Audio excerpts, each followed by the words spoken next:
लोकसभेच्या निवडणुकीच्या निमित्तानं मी महाराष्ट्राच्या कानाकोपऱ्यामध्ये सध्या हिंडतोय. जे मोदी सरकार शेतकऱ्यांच्या विरोधी आहे, नव्या पिढीची बेकारी कमी करण्याच्यासाठी ठोस पावले टाकत नाही. समाजातले स्त्रिया असोत, अल्पसंख्याक असोत, दलित असोत, या उपेक्षित घटकाच्याकडे लक्ष देण्याची जबाबदारी पाळत नाही. त्या मोदी सरकार आणि मोदींचा पक्ष हे महाराष्ट्राच्या समाजकारणातनं बाजूला कसा करता येईल यासाठी हे माझे दौरे आहेत. मी सातारला गेलो, पुण्याला गेलो, अहमदनगरला गेलो, नाशिकला गेलो, औरंगाबादला गेलो, जालन्याला गेलो, परभणीला गेलो आणि सोलापूरला आता या ठिकाणी आलो. या सगळ्या जिल्ह्यामध्ये लोकांची मनस्थिती दिसते आणि ती मनस्थिती भाजपच्या हातातून सत्ता घ्यायची. शेतकऱ्याला न्याय मिळायचा असेल तर मोदी सरकार त्यांच्या हातातली सत्ता काढून घ्यायची आणि ती सत्ता काढून घेऊन शेतकऱ्यांचं तरुणांचं नेतृत्व करण्याची ताकद ज्यांच्यात आहे ते प्रत्येक जिल्ह्यामध्ये उद्या करून त्यांना शक्ती द्यायची. आणि त्याच हेतूनं आम्ही लोकांनी हा निकाल घेतला की माझा मतदारसंघामध्ये धैर्यशील मोहिते पाटील यांची निवड करून एका तरुण माणसाला संधी त्या ठिकाणी दिली.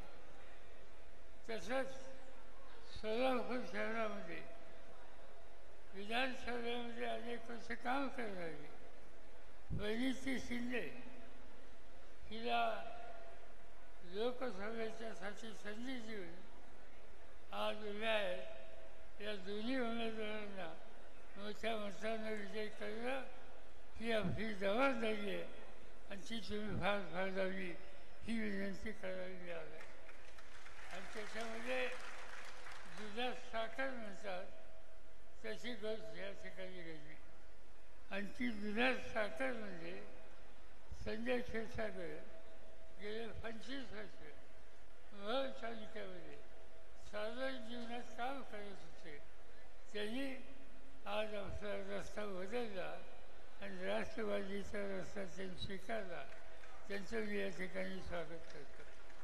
हा तालुका अनेक वर्षापासून माझा शेतकऱ्याचा संबंध असलेला हा तालुका आहे. तुमच्यापैकी अनेकांना माहीत असेल 1971 ते 77 या काळामध्ये सोलापूर जिल्ह्याचा पालकमंत्री म्हणून माझ्यावर जबाबदारी होती. आणि त्या काळामध्ये मी अनेकदा बघितलं या मोहळमध्ये संभाजीराव गरड असतील, त्यांचे बाकीचे सहकारी असतील, या सगळ्यांनी आम्हाला लोकांना साथ दिलेली होती.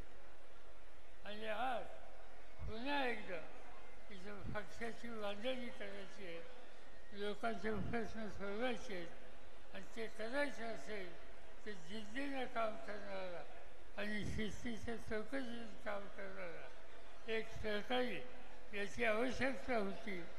संजय क्षीरसागरांच्या निर्णयामुळं ही उणीव जी भासत होती ती आजपासून संपलेली आहे आणि त्यांचा उपयोग या तालुक्याच्या जनतेचे प्रश्न सोडवण्यासाठी मोठ्या प्रमाणावर होईल. मी एवढं सांगतो, पक्षाचा अध्यक्ष म्हणून काम करणाऱ्या माणसाला आम्ही लोक शक्ती देतो, ताकद देतो, प्रोत्साहित करतो आणि तीच भूमिका घेऊन आज संजय क्षीरसागर हक्काने आमच्याकडे या आणि काम तुमचं होईल त्याची काळजी करून घ्या आणि जनतेशी प्रामाणिक राहा एवढंच या ठिकाणी सांगतो. सगळ्यांच्या वतीनं त्यांचं स्वागत या ठिकाणी राष्ट्रवादी काँग्रेस पक्षामध्ये हे या ठिकाणी मी घेतो.